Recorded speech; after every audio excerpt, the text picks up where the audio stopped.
Next on the news, it's become one of the worst wildfires in California history, and Catholics young and old are stepping in to support their brothers and sisters in Los Angeles. They're 3,000 miles away, but that's not stopping the students here at St. Ephraim Catholic Academy from lending a helping hand. I'm Jessica Easthope. That story's coming up next. Preparations are underway in the nation's capital for Monday's inauguration. We get a sneak peek at the man designing the vice president's suit. Plus, which neighborhood in the Big Apple is the best? Every New Yorker has an opinion, but new data is actually giving people the answer. I'm Christine Persichetti. Currents News starts right now.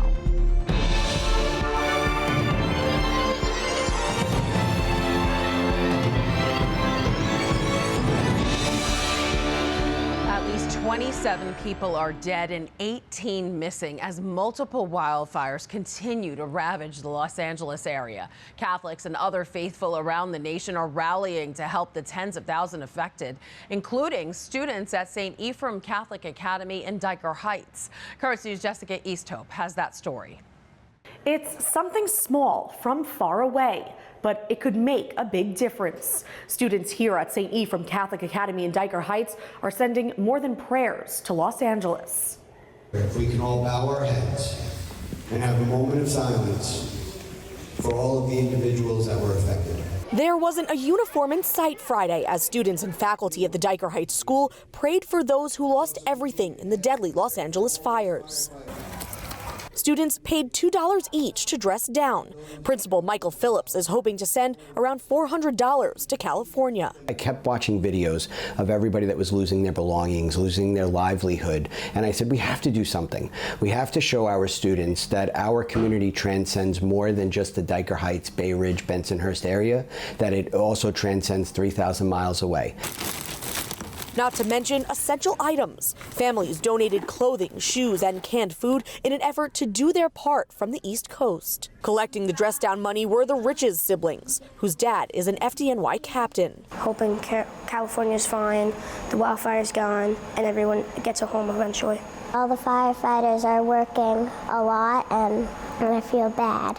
St. Ephrem will be making their donation through Catholic Charities Brooklyn and Queens. They'll drop off their money and the supplies at some point in the next week, and they'll soon arrive in California.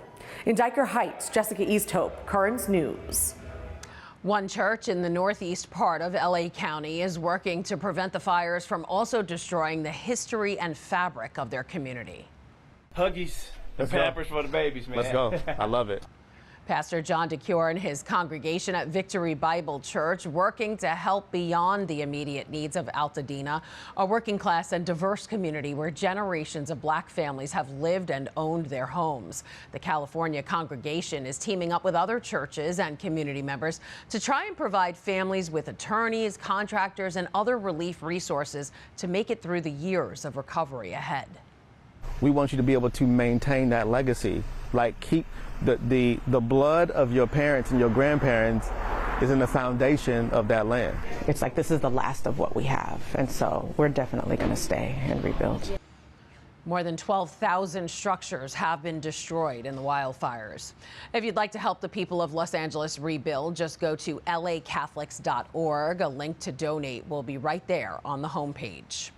Turning now to news on the ceasefire efforts in Gaza. The Israeli Security Cabinet has officially approved the deal. Prime Minister Benjamin Netanyahu's office said the agreement passed with a majority vote on Friday.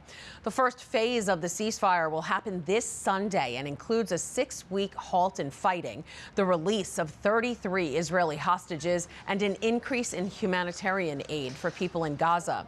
Phase 2 will begin more than 2 weeks after the start of the ceasefire, and that involves the release of all remaining hostages. Over in Washington, D.C., preparations are underway for Monday's inauguration. Miles of no-scale fencing have been placed around the Capitol, the National Mall, and the White House, hours before President-elect Donald Trump announced he's moving the ceremony indoors because of the extreme cold forecast. The inauguration will now take place inside the Capitol Rotunda, where only a few hundred special guests, lawmakers, and media members will be able to see the swearing-in. Trump invited supporters to watch a broadcast broadcast of the inauguration at Capital One Arena in Washington, which will also host the parade. Trump said he will join the crowd there after the ceremony.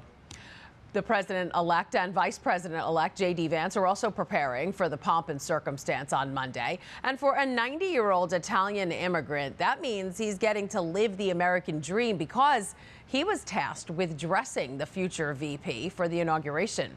Megan Mongello caught up with him in his sewing room. I saved this because I was doing the hem. It was too long, you know. J.D. Vice President. Yeah. So these are the scraps. Correct.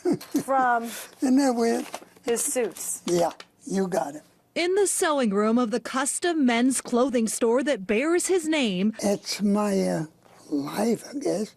My way to express myself. 90-year-old Romaldo Pele doesn't even need glasses to thread a needle. As an immigrant, did you ever dream you'd be dressing and tailoring for a vice president? Are you kidding me? Hillbilly from Italy with a small town for maybe 15,000 people? No, I wouldn't. Never dreamed of that. Romaldo's been sewing since he was 9 years old, learning the skills from a godfather before he immigrated in 1960. His career has spanned more than half a century and includes some notable customers. My name is J.D. Vance from the great state of Ohio. Is J.D. Vance the most famous person that you've tailored for? Yeah. Well, Neil Armstrong went on the moon. I mean, and J.D. Vance hasn't gone to the moon yet. Well, he will be on the moon Monday. When Vance is seen across the globe, he'll be wearing items from this small Madeira store. His order for the inauguration weekend includes 8 shirts, 6 ties, 4 suits, 3 belts, 2 overcoats, and 2 pairs of gloves.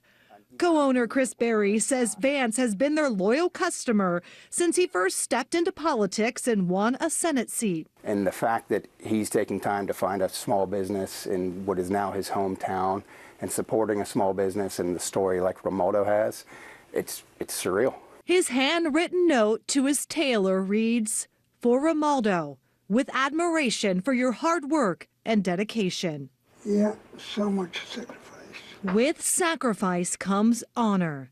This 90-year-old immigrant is outfitting the Vice President of the United States.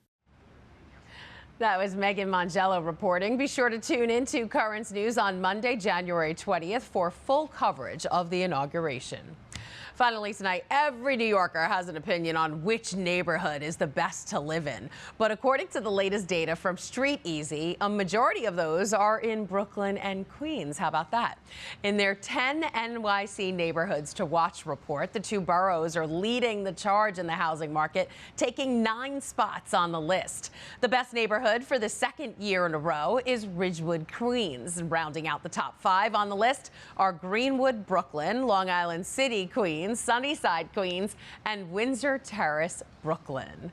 And if you are visiting some of those neighborhoods and want to stop by the local Catholic church, you can find those at dioceseofbrooklyn.org/directories/parishes. Go Brooklyn and Queens. That is this Currents News update. I'm Christine Persichetti. Thank you for joining us because we are putting your faith in the news. Hope to see you again next time.